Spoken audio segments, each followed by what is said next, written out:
Thank you, Michael Bilotic, for the super chat. He's a 20-year-old man with severe low T symptoms at 850 total T, 58 SHBG, 8 nanograms per deciliter free T. No health diet caused too high SHBG. Boron didn't work. Solo low dose proviron or TRT? Question mark. Mizumi is the #1 product for acne problems on TRT. Check out the products using the link in the description under this video. Low dose proviron may, and I put may in quotations because it may work transiently by binding SHBG. Now, I've read some studies where proviron is not very suppressive if it's used transiently, 30 days or less in low doses. So 25 milligrams a day of proviron for a month may actually help him here if he can get it. It sounds like he may be in Europe.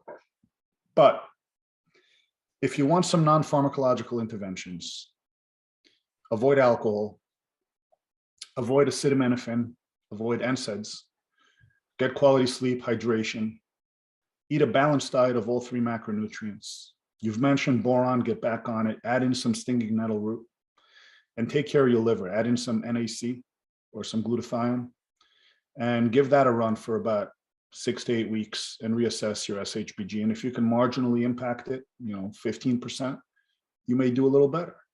Understand that most natural people, with few exceptions, are not optimized when it comes to hormone. They're normalized. And that is okay, because at 20 years old, the last thing I want to do is see this guy go on a lifelong therapy or even short-term medications, because he's 20 years old. He hasn't even finished puberty fully.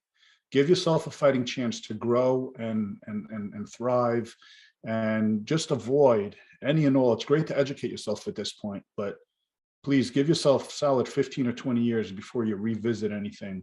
And I know a lot of guys are very easily swayed into this field because, let's face it, they're seeing social media these days and all these guys are in the gym and everybody looks great and they just want to be a part of that. And I get it. It's a lot of social pressure to look a certain way these days. But at the end of the day, please, you're 20 years old. You're going to destroy your endocrine system if you go prematurely and start playing with chemistry.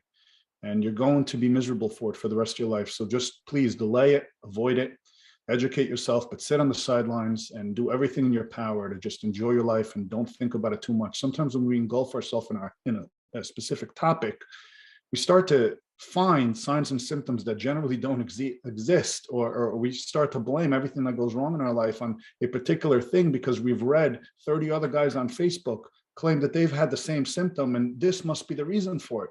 So a little less time spent on worrying about your hormones at the age of 20 and a little bit more time outside playing sports and enjoying your life will definitely go a long way, and it'll improve his psychological stance and give him, what he needs for the next 15, 20 years before he needs to revisit this issue.